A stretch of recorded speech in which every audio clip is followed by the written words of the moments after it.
Hey, you awesome busy mom. I just want you to know that I see you. I know being a mom isn't easy, period.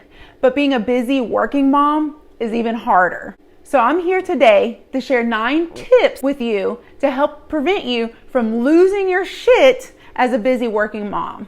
So take a seat and let's strive for progress, not perfection, by incorporating these 9 tips that I'm going to share with you. So tip number 1 is to establish and maintain boundaries. Boundaries are extremely important. And basically what boundaries are the fences that we build around our spiritual, emotional, and physical well-being. And these fences help decide who we allow to let in and who we allow to not let in. And under what circumstances do we allow people to come in or to not come in. Boundaries are there to help create clear guidelines or rules or limits on how you want to be treated. Boundaries allow others to know what is and what is not acceptable to you. Boundaries are there to help honor your needs and your wants so that you feel respected and that you feel safe. As a working mother, you're having to juggle so much, and in order to keep from blowing a gasket, it's so important to maintain healthy boundaries with people, places, and things in your life. One way you can do this is by trying to separate your work life from your home life. When you're at home, be the mom. And when you're at work, be the employee. So wherever you are, try to be present and try to be there. Another thing that you can do to help you establish boundaries is creating a list of your non-negotiables. And what I mean by that is write a list of all the things that you juggle as a working mother.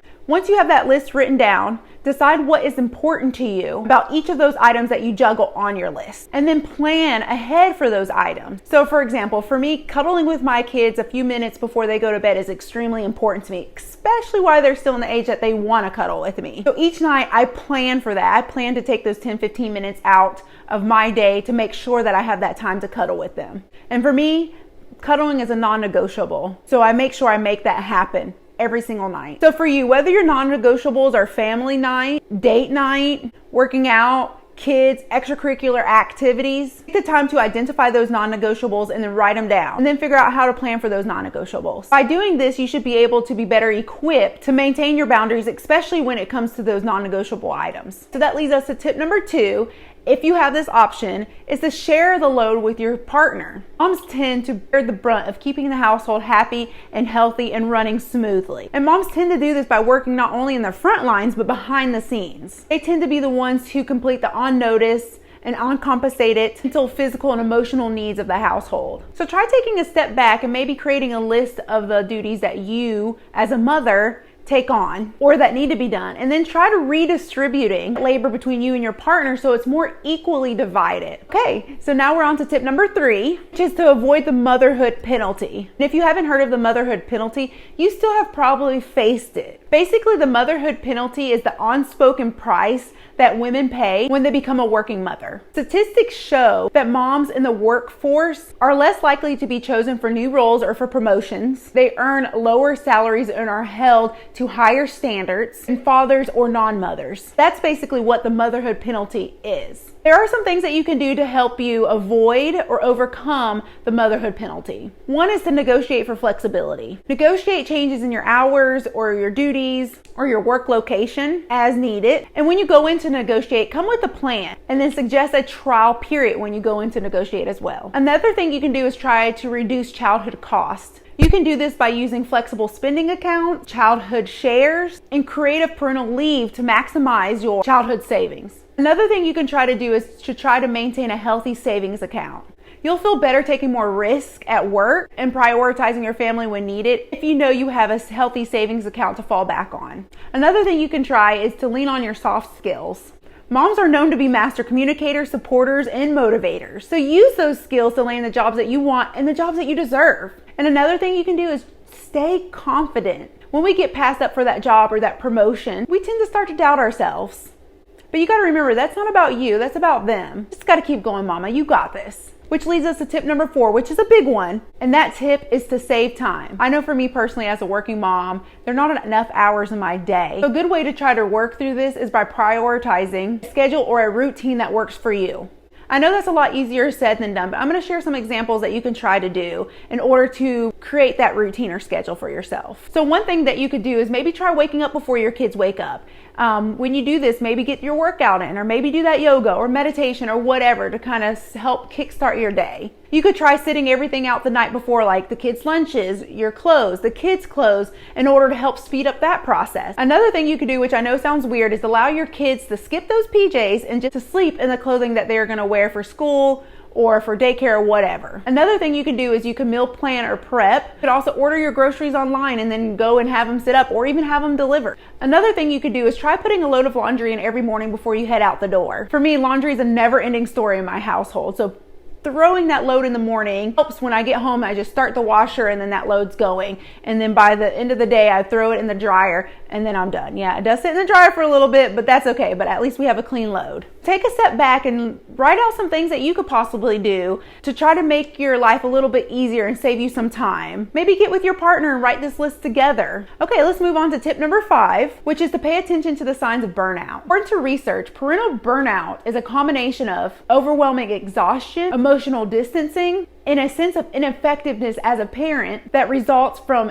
chronic parenting stress. And according to research, parents who work outside of the home are at greater risk for experiencing parental burnout. So know your signs. Check in with yourself. See if you're feeling overwhelmed. See if you're feeling exhausted. See if you're going through emotional distancing. Check in with yourself to see if you have developed a sense of ineffectiveness as a parent. Additional things that you need to watch out for in regards to parental burnout is a consistent bad mood, ability to control emotions, feeling touched out. And if you don't know what that means, it's when you find yourself having feelings of disgust, anger, resentment, or discomfort with the amount of physical touch or contact that your partner or your kids have with you. So basically, touched out is the discomfort that you may feel when you're physically touched or in contact with your kids or your partner. Another sign that you need to look out for is difficulty thinking clearly, loss of pleasure in being a parent, numbing and addictive behaviors, declining physical health, quickness to anger, forgetting or avoiding important appointments. If this sounds like you, do some research and get some helpful tips to help you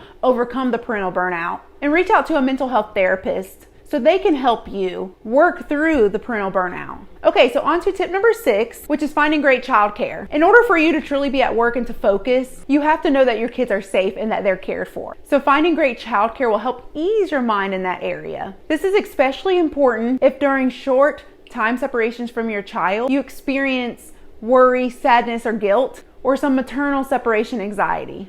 It's especially important that you find childcare that helps reassure you. Tip number 7 is to tackle that mom guilt. Mom guilt is so dang tough, and it's something that I struggle with all of the time. Basically, what mom guilt is feeling shame or guilt when you do not live up to your own expectations or others' expectations in the role of being a parent. It's like this internal dialogue that tells you and that keeps telling you that you're failing as a parent, or that nagging feeling that you might get telling you that you're doing something wrong as a parent. And even though some guilt is productive, mom guilt is often unhealthy. Mom guilt often comes when you have done something that does not meet your own subjective and often unrealistic high standards or expectations that you have set for yourself as a parent. And eliminating mom guilt can be extremely difficult, but there are things that you can do to try to eliminate it. One thing that you can do is try addressing your shoulds. Don't should all over yourself. You can do this by avoiding comparing yourself to what you think you should be doing as a parent. Instead, embrace the challenges that you are conquering in the here and now. You're a badass mama, so embrace that. Focus on the what is and not the should.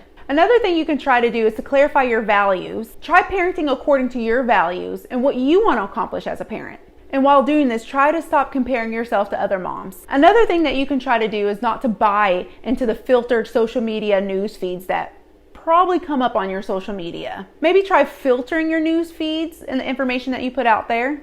Maybe try to carefully choose what media or social media accounts you're letting into your space, especially into your headspace. Another thing that you can try doing, and I know this is easier said than done, is prioritizing self-care. You need to take care of your own physical and mental well-being. And by taking care of yourself, you can increase your capacity to take care of others. So prioritize self-care. It's so important that you do that, and you'll hear me saying that repeatedly. Another thing that you can do is try to accept yourself for who you are. And you can do this by avoiding judgment, especially your own self-judgment, and affirming yourself as the incredible parent that you are. You are incredible, and you're doing the best that you can. So give yourself grace and love for that. So tip number 8 is to embrace the good enough mother mentality. And this is one of my favorite tips. So basically, the good enough mother mentality states that you don't need to be the best mother to raise a psychologically healthy child who feels loved and nurtured. You just simply need to be a good enough mother who takes care of your child's basic physical and emotional needs. If your child overall feels safe and loved, they'll be able to tolerate and forgive your imperfections because everyone has imperfections. It's okay.